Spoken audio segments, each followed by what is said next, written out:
Good evening.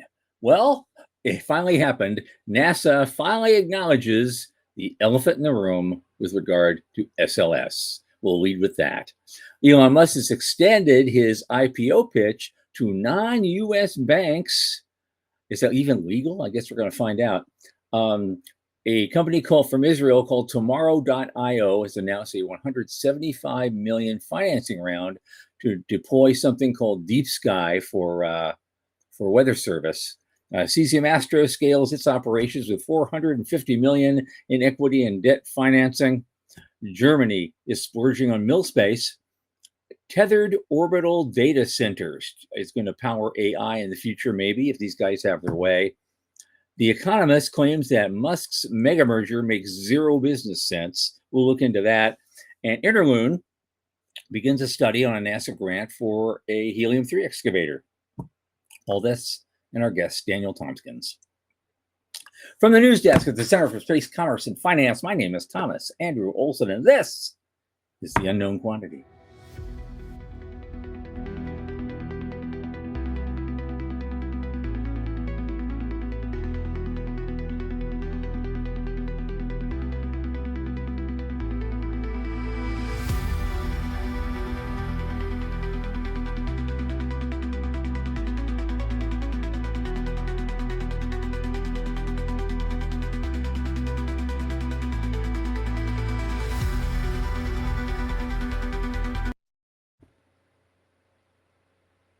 Of course, and as you know, this show is sponsored by the Center for Space Commerce and Finance. And what the heck do we do? Well, you know what?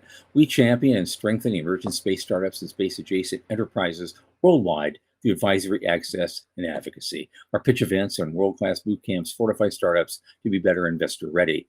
Now, a lot of our work, especially this podcast, is supported by our listeners and fans like you. Remember, the Center is a 501c3 nonprofit, so just go to our website, cscf.space/support, and click that donate button and drop a little in the tip jar. Thanks so much in advance for all your help. Now, my oldest space friend in the solar system, Michael Lane, is also here. Come on in, man.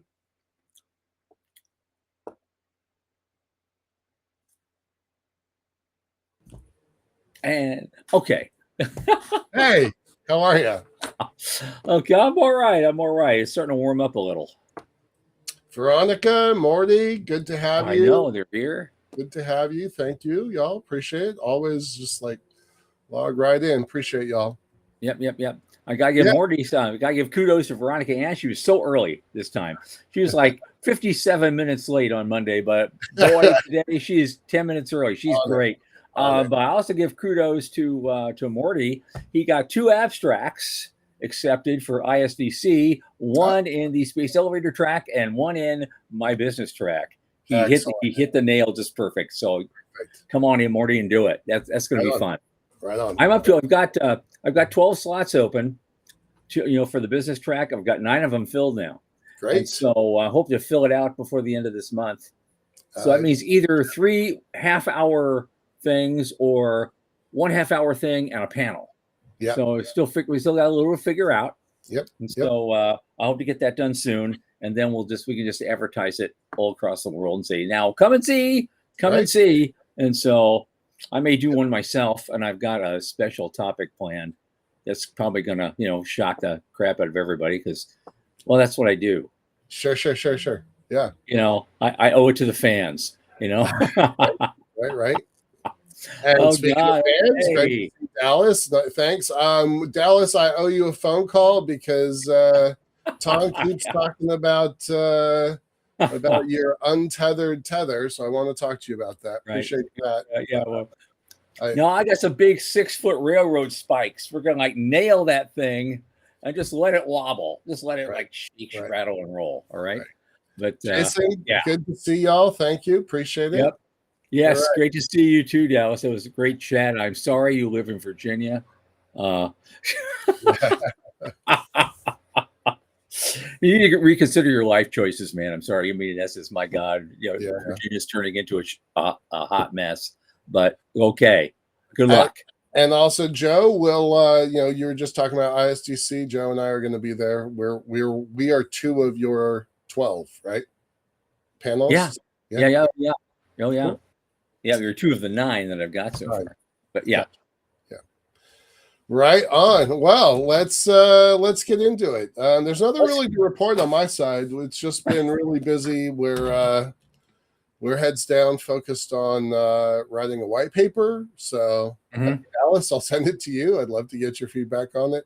Okay, that's great. Here's the thing. It's starting to warm up here, so we're out of the low 20s, thing, and it's staying above freezing now. In fact, the other day, it was yesterday before I went to the gym. I finally got all the ferns out back in their normal places. I mean, we have a lot of ferns around here, and so a lot of them are in pots, and we just had them in the house with a bunch of other stuff.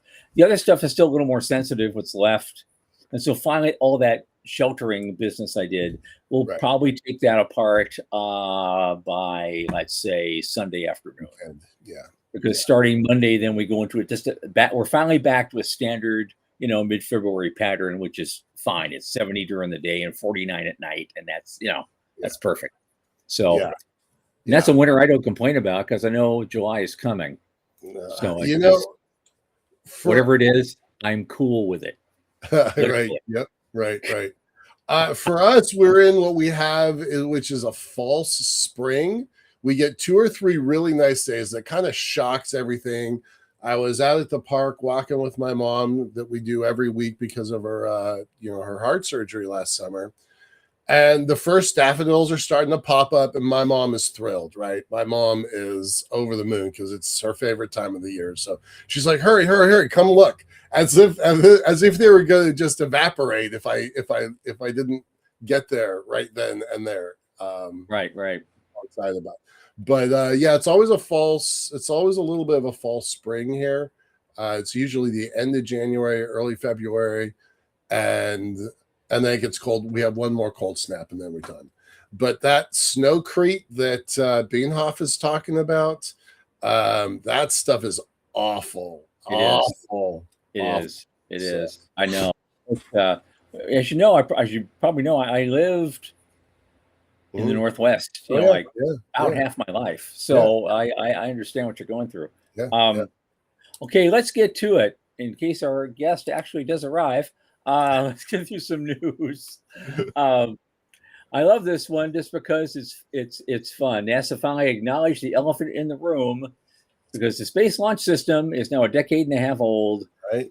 And it continues to be dominated by 2 unfortunate traits. It's expensive and it's slow. What have we been saying for the last decade, at least, you and I? Yeah. And it's cost the taxpayers $30 billion to date. That is so and hard. They're saying, and this guy's saying, even as it reaches maturity, the rocket is going nowhere fast. He's like, it's still an experimental system, right? Even if it works, the next one's an experiment, and the next one's an experiment, and the next one's an experiment. And apparently the wet dress rehearsal was now just a steaming pile of failure. And so it's up in the air whether they're going to roll it back into the VAB or they're going to just try to fix it on the pad. Yeah, either way, it's delayed. It was, they were talking about launching on Sunday. Right. Now it's a month from Sunday. Hopefully. Yeah. And it might be a month of Sundays at this rate. Yeah. That doesn't bode well. No. We do not like that. It is bad. And it's not just and this article is not just an impeachment piece. They were trying to throw some stuff in there. Like, in this one thing, if NASA were really going to do the best it could with this thing, there were options in the last 3 years. It's common in commercial rocketry to build 1 or more test tanks to stress the hardware and ensure its compatibility with the ground systems. But SLS hardware is extraordinarily expensive, so they didn't do it. And just the rocket costs $2 billion. Then when you add all the shit to it and put humans on top of it, it gets up to $4 billion. The launch tower itself costs $1 billion if a tanking test fails. And so there was never any discussion of building that. And so due to cost, hardware scarcity is just one problem. And the low flight rate is going to be another one, obviously. I mean, this is what Duffy talked about even, before Jared got in. Right, way back. So, I'm just glad they're admitting this, and it's at least the message is getting out there, and I'm sure that's going to affect policy in the long run. I hope so. I hope so. I mean, I can live with 2. I can live with a 3 to land on the moon. I can even live with a 4 if I had to. But after that, man, that's it. We just can't do it. We can't afford to do it.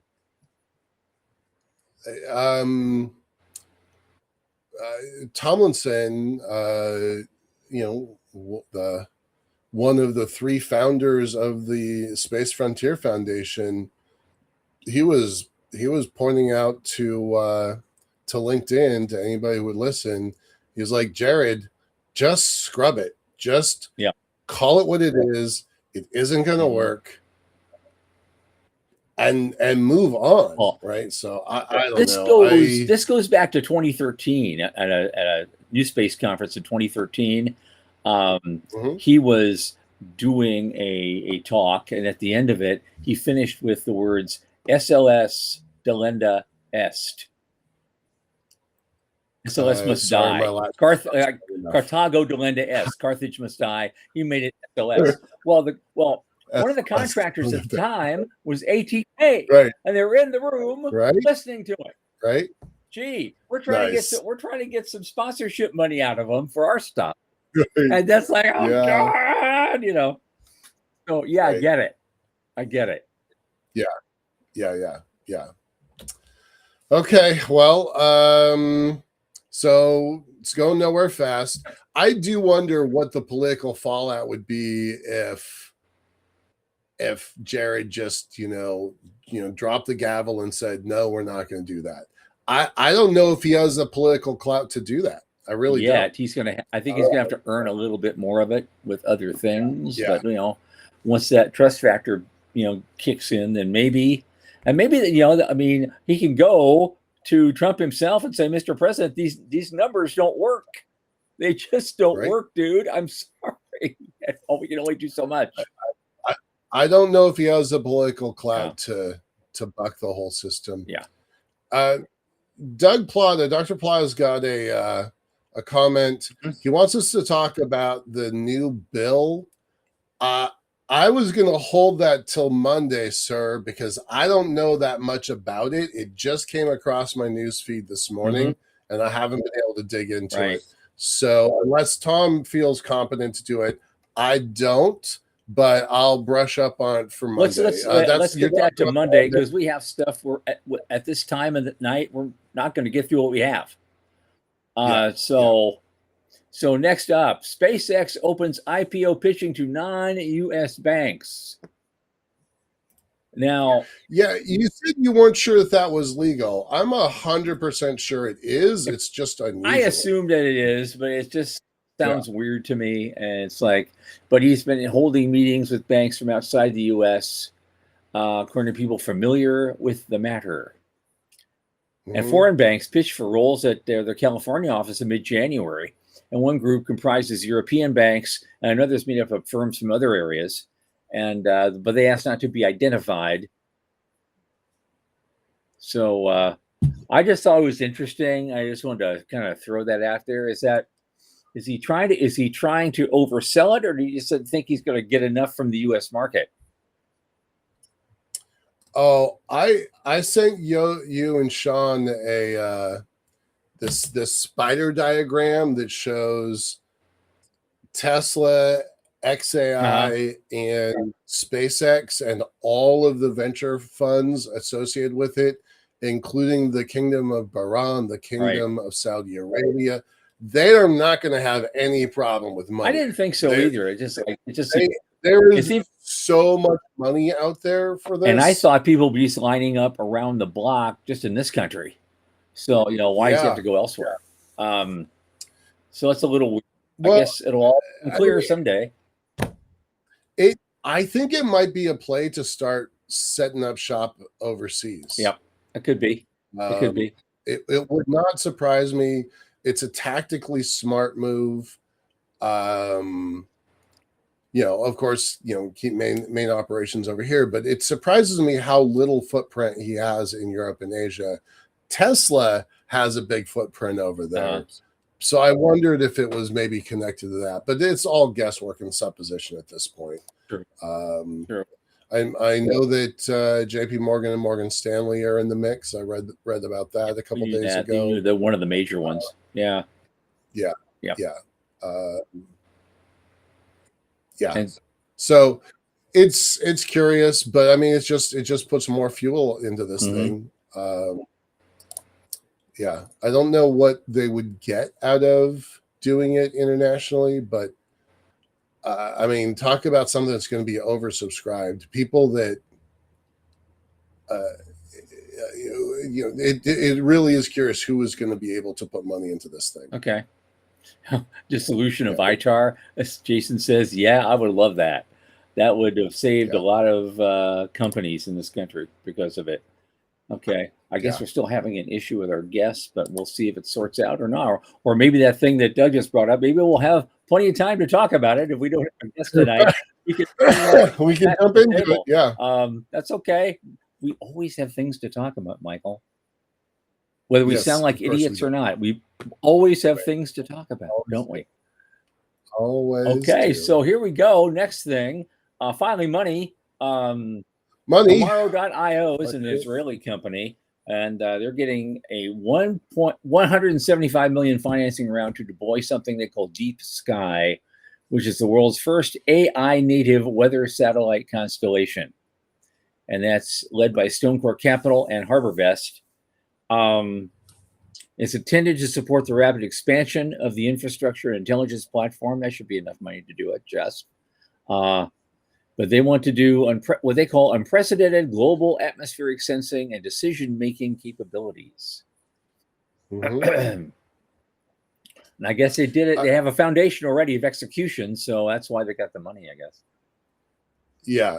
13 already 13 satellites already in space. And I kind of like this 60-minute global revisit. Yeah. So that's pretty speedy. We've had Mary Glantz on for her space weather company. So I wonder if this is an asset or a competitor. I don't know enough about either of these systems to make that claim, but I'm wondering what she thinks about this. Yeah. It's the first thing I thought of when I read this article. What they have already delivers real-time atmospheric intelligence to 250 organizations. So I guess their business model is, of course, selling that data to a lot of other people, which means my Weather Channel app will improve a lot with data like that, especially at the hourly level. That will be fun. And I guess Goldman Sachs is an exclusive advisor to them with the financing, and Goodwin Procter as the legal counsel. So they're moving forward very, very quickly. But go ahead. No, I was going to say at $175 million, that's the biggest deal that I know of this week. Is that correct? No. In fact, our next story is Cesium Astro. They just scaled operations with $470 million in equity and debt financing. So it's more like 625. Yeah. I know. Right. I'm yawning. So I was a foil. It's such a poor week. Only 675 million this week, or 650 or 625. Oh well, yawn. Right. God. Right. Yeah, it's a slow week, dude. Right. I can't help it. It's just this is nuts. It just gets bigger and bigger and bigger. 10 years ago, this would have been the deal of the century. 10 years ago, if we talked about this stuff and tried to predict it, everyone would have thought we were brain damaged. Yeah, absolutely. Yeah. I know almost nothing about Cesium Astro. So, but they got a Texas Space Commission grant. So here we come. Those guys here we come. Those folks should write a check just for how many times we mentioned them on this show. I know. Give us $1,000 every time we mention it. We'd be up to that 10 million number pretty fast. Yeah, pretty fast. As it is, we're at least adding a 0 to our previous application. Right. Given all the new features we're adding and new people and all this other stuff, this is going to be. We'll see. We'll see. I'm hopeful. After last week, I'm very hopeful. So we got that going for us. All right. What else is going on? I'm just Germany is my favorite topic these days, only because they're going all in on space. Yeah. You know, Japan thought they were cool with their $8 billion, and Germany is like, hold my beer. And here's our $41 billion. So well, we didn't bring it up. It's not in the news this week, but Space Force is about to get, or has just gotten, a big increase. They're getting another nearly $15 billion for this next budget. They are and this isn't one of our news articles. It's just I'm comparing that to Germany. Well, let's compare Germany to something else for a second. Everyone goes, "Oh, Germany's this big powerhouse, and they're going to boost the EU and everything." You look at their total GDP. The GDP of Germany is about the same as that of West Virginia. That's how much bigger we are than them. Oh, that is hard. Kidding. I'm not making this up. Somebody wrote about this a couple of weeks ago. I thought, "You got to be kidding me!" But sure enough. Wow. West Virginia has the same GDP for its state that the whole country of Germany has. And so, when they're putting that kind of money into that stuff, they're taking away from somebody else. Big time when you think about it. Yeah. Interesting. I described the space economy recently to my dentist, of all things. Right? Because that was a normal conversation. But he was asking me about space and why, and I'm like, look, people don't understand it, but right now it's an economy the size of a small North European country, and I named the Netherlands because it's roughly 600 billion a year, right? Right. And I'm like, and it's moving towards $1 trillion. That puts it the size of Spain. And my dentist was like, wow, that's really a big deal. Like he had no idea. But our economy is being measured against substantial nations. Mm-hmm. I am surprised about West Virginia versus Germany. That sounds pretty cool. I'm going to look that one up. And if I have to admit it, I kind of do the same thing. I don't talk to my dentist about this, but I do talk to my chiropractor.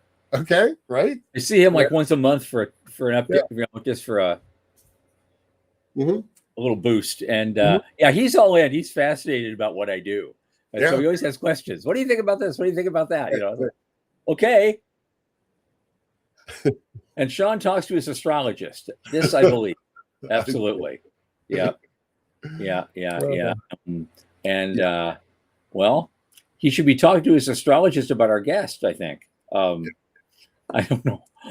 I'm not ranking on Sean. Poor guy. He's trying so hard. I don't know what's going on with our guest tonight. We just no worries. Lost it. But let's talk about Germany a little longer here because Jason's talking about it's focused on infrastructure, right? Yep. And we've talked a lot about sovereignty, national sovereignty, and trying to make some of these systems work. I love that they're working on infrastructure.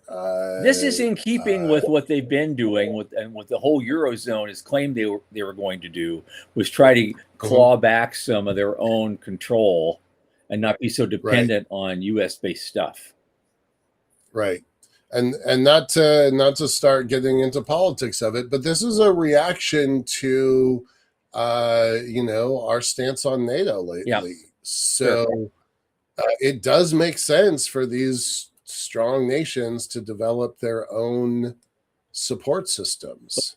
In this particular case, all the money they're spending is nothing commercial, really. It's all mill space. Yeah. But I mean, following America's example, that's got that's got legs, right? They're going to be able to do something with that, especially if they follow the commercialization model that we've pioneered. Yeah, I'm excited about it. I think, I was assuming my first international office was going to be Luxembourg, but it might be Berlin. Yeah. No joke about that. Yeah. So, yeah. In fact, I've got a call scheduled with the folks at Sprint, which is their R&D arm. It's a little bit like NASA, and we've got they want to talk about space elevators. So I've got a call with them for next week. So, yeah. I don't know what that's going to lead to. Maybe nothing, but maybe something. So, right. Yeah, curious about that. Okay. So next up, some people at Penn engineers have come up with an idea for an orbital data center that wants to power it all with solar, and kind of looks like big leaves on a big tree. And they think they can do it all.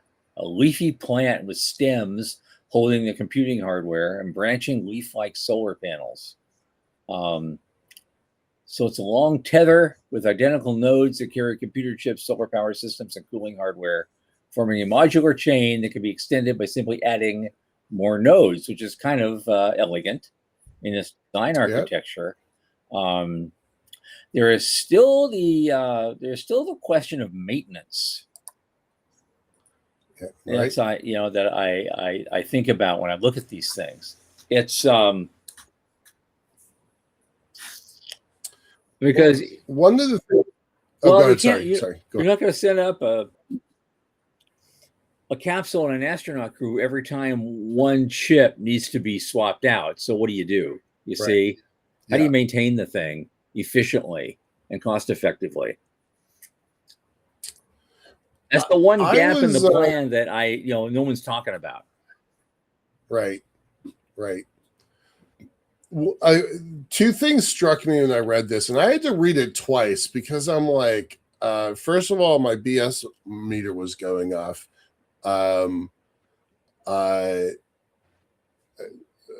Starting point, University of Penn School of Engineering, absolutely solid. Like, that is a solid school that knows what the hell they're talking about. But here's my point. Here's my question, though, right? I really like their design, right? It's all circular. It's what we've been talking about for a little while about disk sats, and I've referred to them as IKEA sats because they're flat packable satellites. It's what Plata and his team and Sean and I and you were all talking about modularization and standardization. So from that perspective, I'm totally on board with this plan. Again, you're right. Maintenance is still an unanswered question. But here's a line here that just kind of made me scratch my head. It says, and I'm going to read the quote and then I'm going to comment on it. Quote, by contrast, the tethered-based architecture makes use of decades of research and in-space testing of tethers.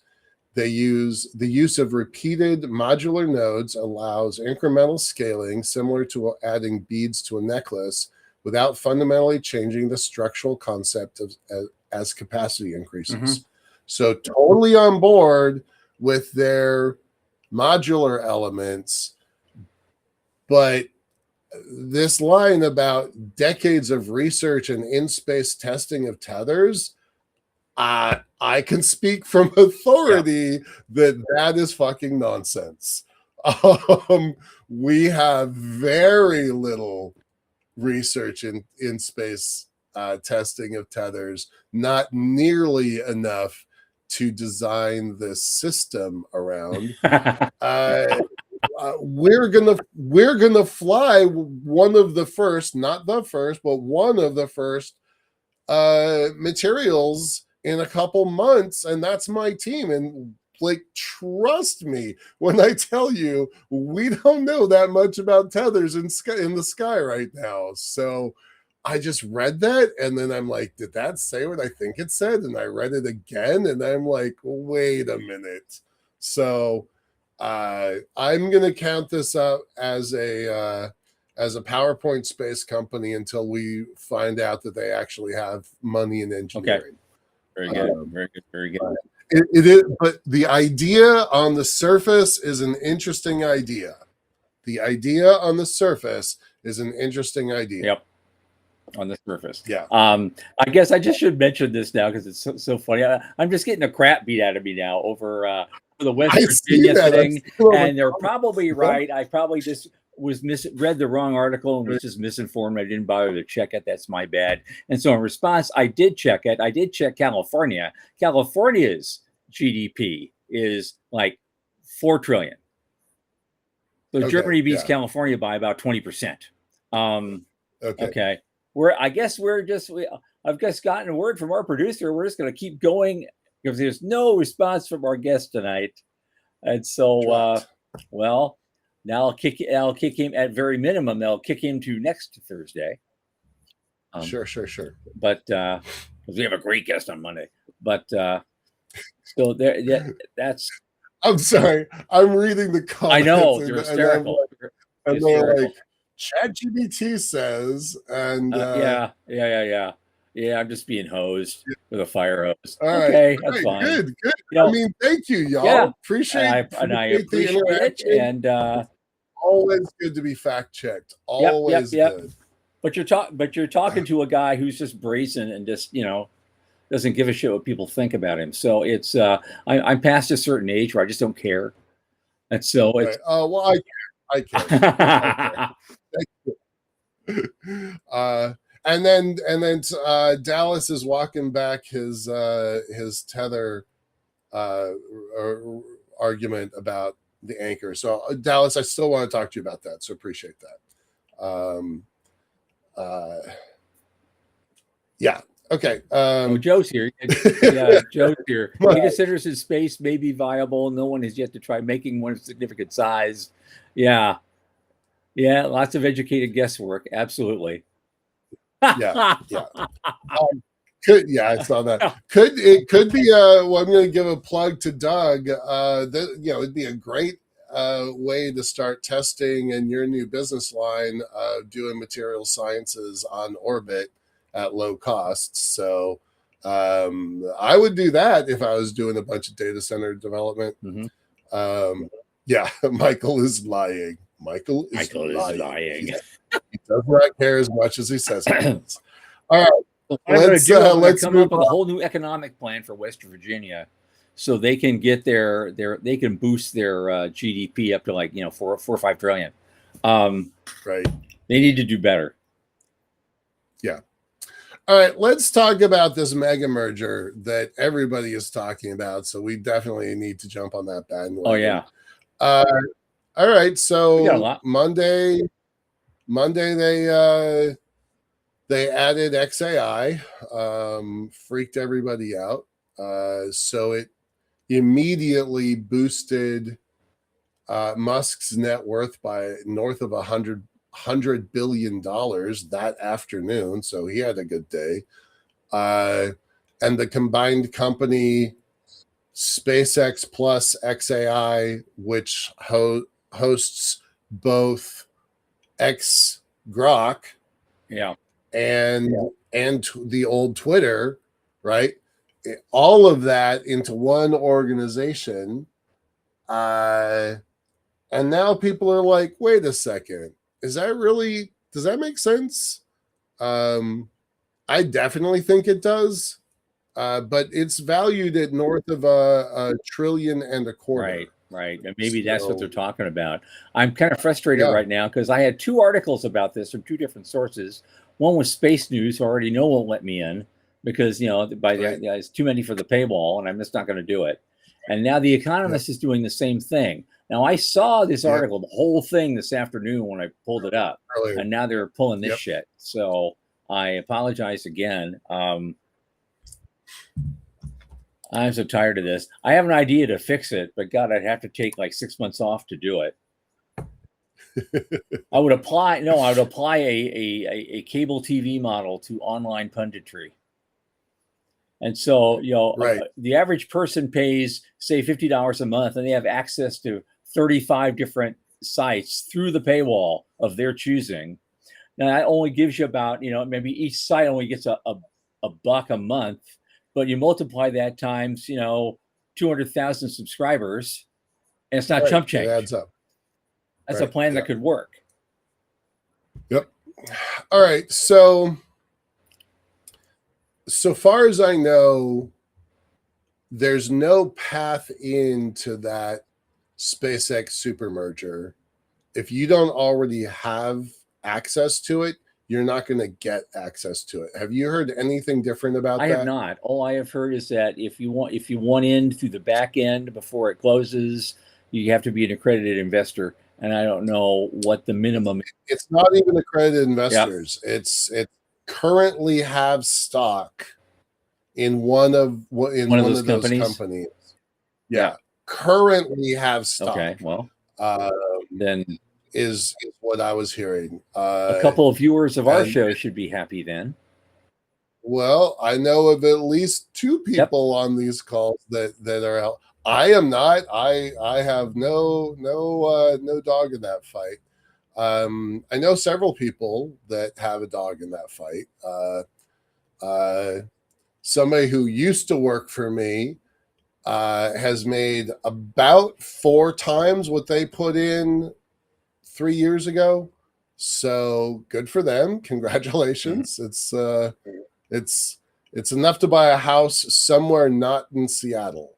So good for them. Like, they've done really well. Okay. Right.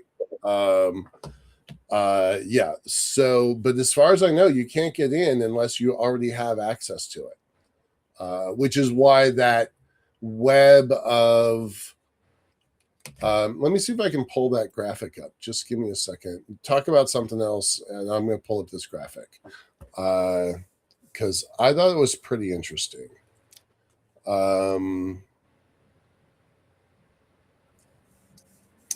Dang it. I know it back on the that maintenance part. I just noticed that Veronica said that yes, then it needs to be automated and with AI. The issue is maybe we have robots capable of that kind of fine-tuned work. They haven't been tested, obviously, in a space environment. Because I've swapped out processors in my life, so I know what it takes. And it's and doing it, and so it's not the AI, it's the robotics, and they have to be very robust and be able to stay on station for a long period of time to do that kind of work. Right. And they need to have the supplies. Like, oh, here's a packet of spare processors you can feed in there. And so so there's a lot of little detail stuff that needs to be done on these things. Yeah. Anyway, I'm not sure everybody can see this. Yeah. This is fun. XAIX. It's hard to see on this graphic, but Sequoia is right in the center. So they've got investments in all three. Mm-hmm. And here's our friend over at Starbridge. Yep. So we know somebody's going to do fine. Oh, Mike's very happy, I'm sure. Yeah. No details about that investment. I am 99% sure, and I hope I'm not violating a trust, that they got theirs through a secondary raise,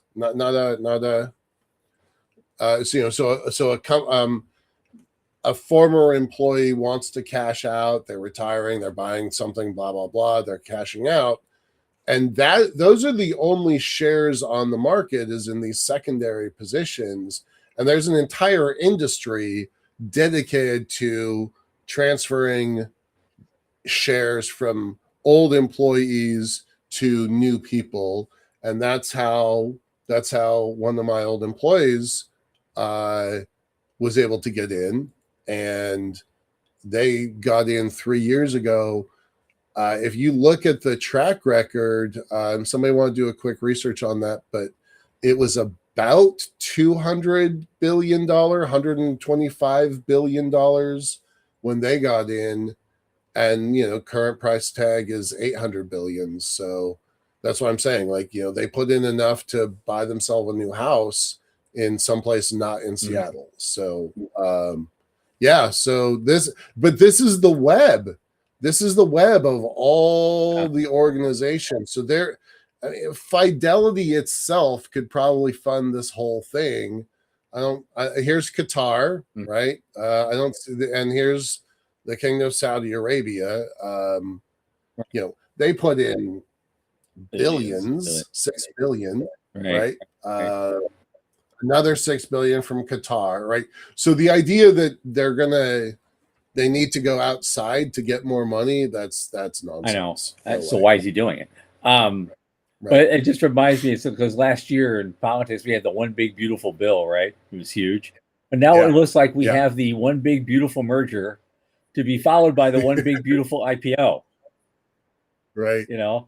Or the mother of all IPOs, or the greatest IPO of all time. I don't know what kind of new acronym you can put on it, right? But someone will make something up and it'll stick in the history books. Yeah, somebody will name this thing for sure.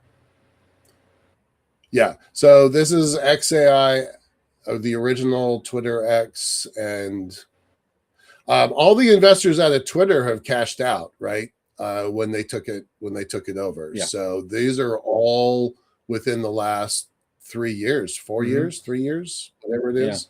4 years now. 4 years now.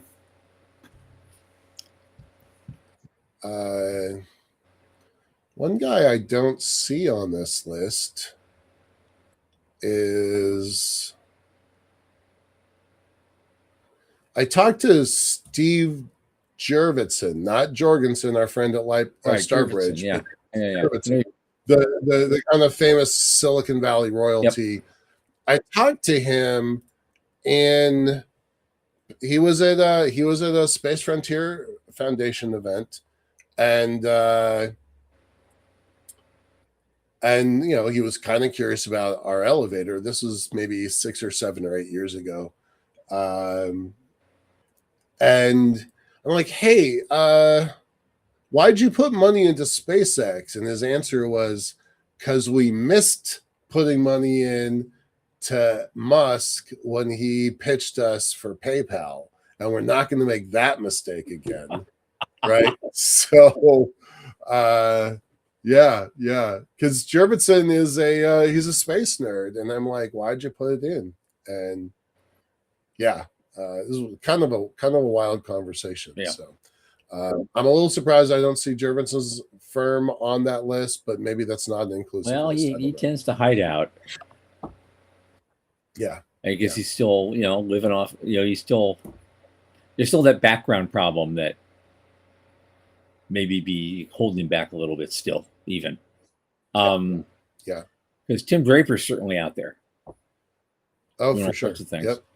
That's a guy I'd like to get on this show sometime. But that'd be amazing. Super fun. We got one more news article about Interloon. You want to jump into that? Okay, sure. Only because this is a badass looking robot. I thought the graphic of it was pretty cool. We always, love Alan Boyle. Absolutely. Jason, this one. This is Interloon, right? Yep. Jason, you were just asking about Bellevue, Washington. Interloon's not in Bellevue. It's actually in downtown Seattle, and Meyerson is from. His wife is from Tacoma, so he kind of bounces in between. So I'm not sure exactly where he is specifically, but I don't think they're north. I think they're south. I don't think they're up in Bellevue. I think they're on the south side. Yeah. Yeah, so they're building robots, right? They've got that contract, the $300 million contract, and now they're building robots for helium-3. So there's a I thought resource this in was a lunar great soil quote. so valuable it could ignite a 21st century. Thanks, Sean. Yeah, helium-3, super valuable. This is Meyerson's quote. In the US, we produce about 1 kilo of helium-3 per year from tritium decay.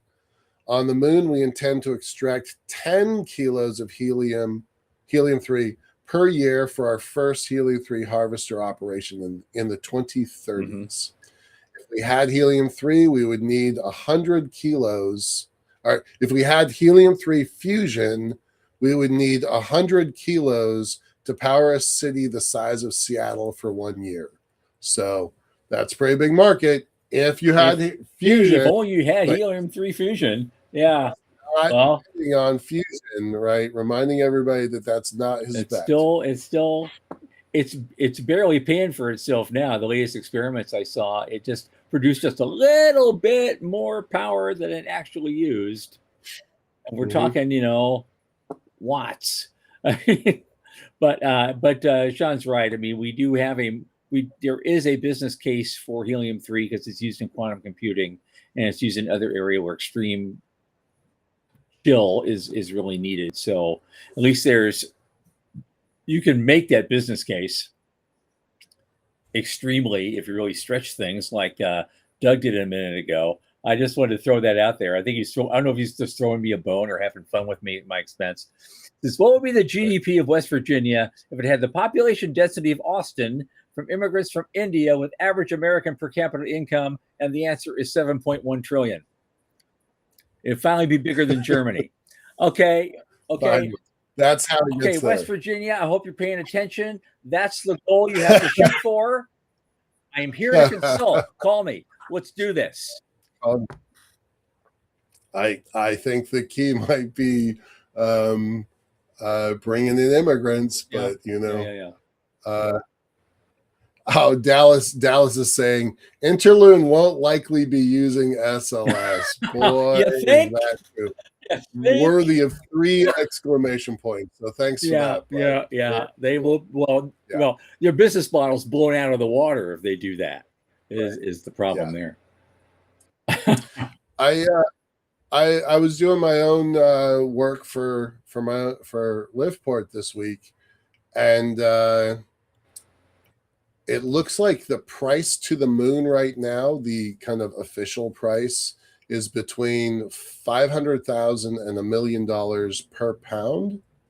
Per kilo. That's still a lot. It's still really high. I would really like to verify that. That's not something I have not yet found a credible source for that number. Mm-hmm. So putting it out to the fans, if anybody can find a credible, citable source that can give me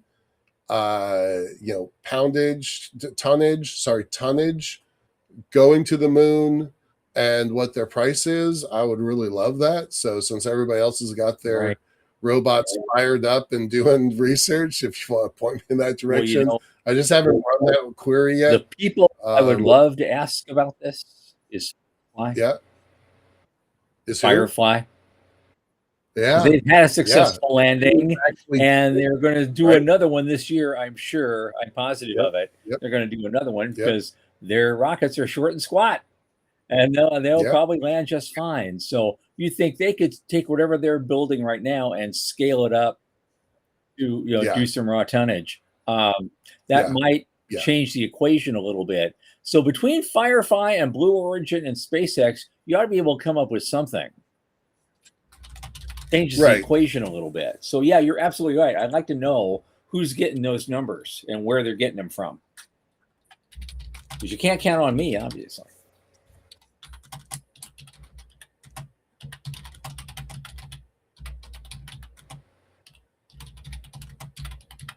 Sure. And according to Dallas, SpaceX website says 100 million per metric ton. That also seems. Yeah, I'm a little confused by that. All right. We've got a couple minutes to kill. Since we do have a really lively audience here, I want to talk about this thing that we talked about on Monday. This space ideation challenge. Oh yeah. I think people should be talking about this thing. It only showed up in our news feed kind of by accident. It's got credibility, it's got legs, there's money, there's smart people involved with it. You all asked, I think it was Plata asked the other day, like, who was funding it. I never did get the answer to that. But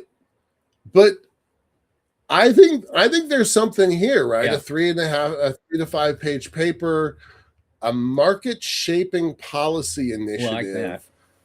It addresses a clear, high impact space goal, right? I mean, y'all on this call are all smart people. So give us your list. And I want to know if anybody is going to submit for this, because I think a lot of people on this call should submit for this. I haven't decided whether we will or not. One of the things that was in the news article was, quote, not a business plan. So if you want your business plan to stay private and run your business plan, don't submit it here. Right. I think our business plan is big enough that we could submit it there as a national policy element, and there's plenty of room for, us and other people to be involved with lunar development, right? But there's some pretty smart folks on this call.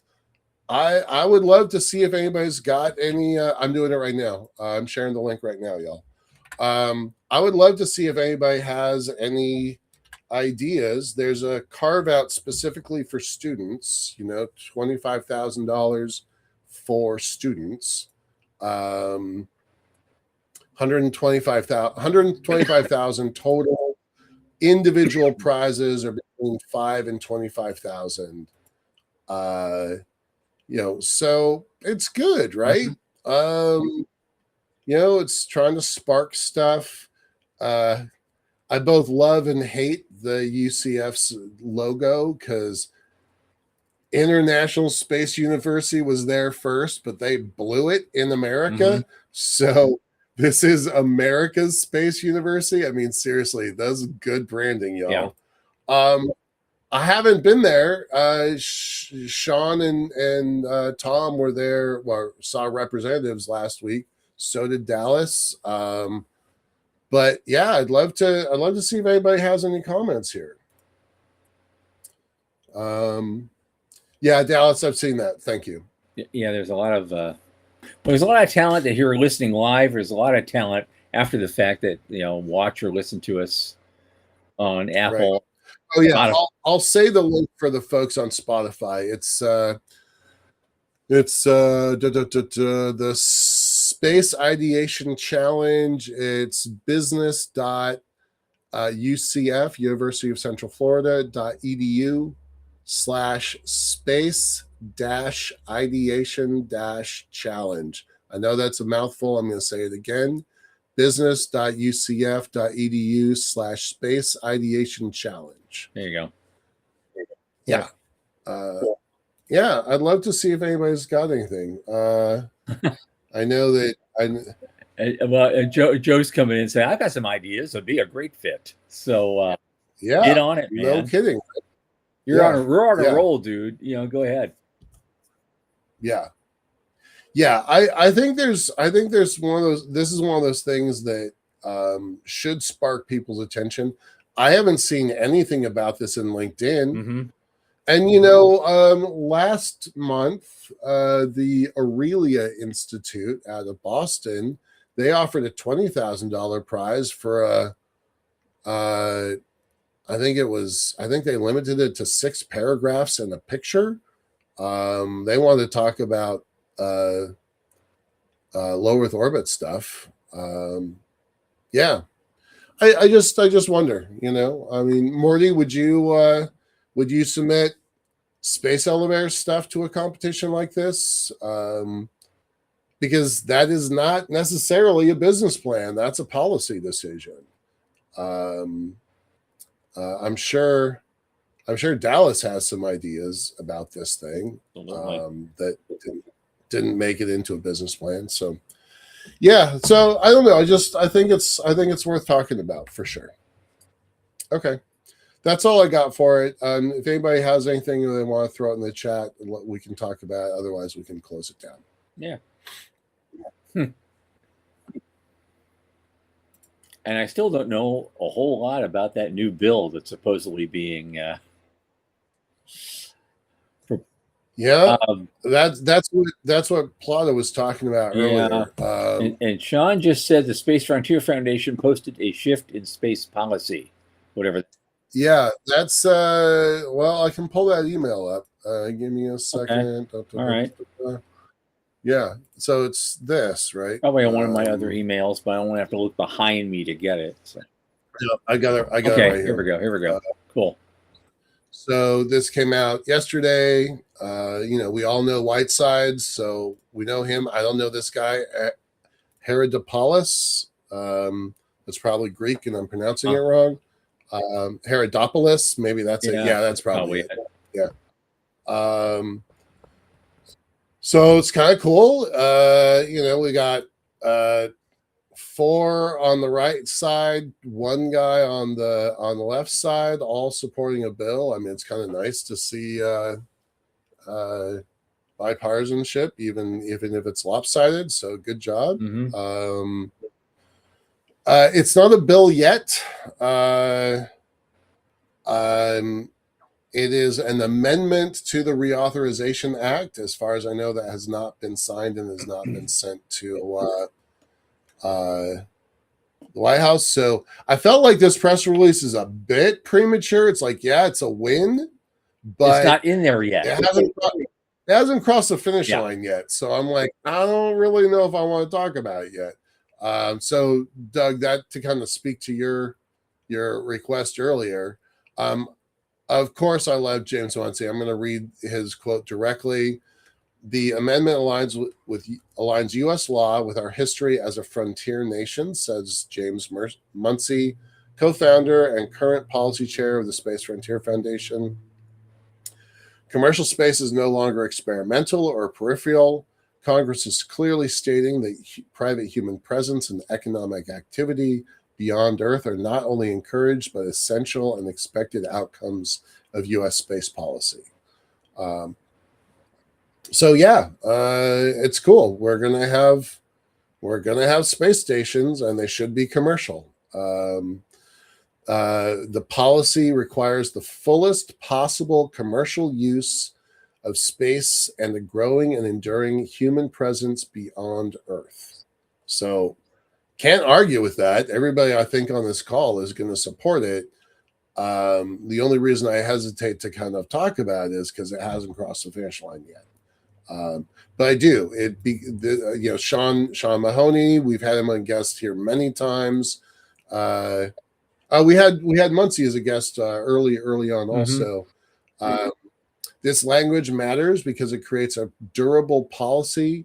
It does not mandate programs or spending, but it tells every federal agency, investor, and entrepreneur the United States intends to support commercial space activity and sustained human presence beyond Earth over the long term. It also really adds to that, the buy the ride narrative that the foundation has been promoting for over 30 years. Yeah. So it's nothing. It's no dramatic departure from what the foundation has been saying. Yeah. Yep. All right. That's all I got, and we tap danced the whole hour. So we tapped the whole hour, and it went by quickly, and it was a lot of fun, and it was wild. But I love the interaction, y'all. That would have been a hard hour without you. So thank you. Even when I'm full of shit, I do. It's okay. It's okay. Forgive you guys. At least now. I'll probably get even sometime. Don't worry about it. Trust me. Yeah. It will happen. Okay, so on that note, it's going to be fun. On Monday, our guest for Monday will be Wendy Austin, who's the North and Central Florida Regional Director of a nonprofit organization called FIRST, all caps, a robotics community that inspires kids to build their own robots. And they have different programs from K through 12. And I have seen what they can do. I love FIRST.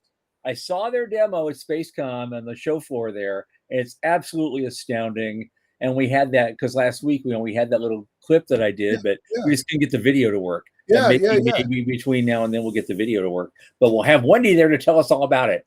And so it's going to be amazing. And I can't wait to have that conversation, do the show. So y'all got to be here to see this. It's I didn't realize that this was the first people. I am a big fan of the FIRST robotics program. So super cool. Did not know that that's who our guest was. That's absolutely what we're doing. So it's going to be a lot of fun. So be there for then, as always, 8 p.m. Eastern.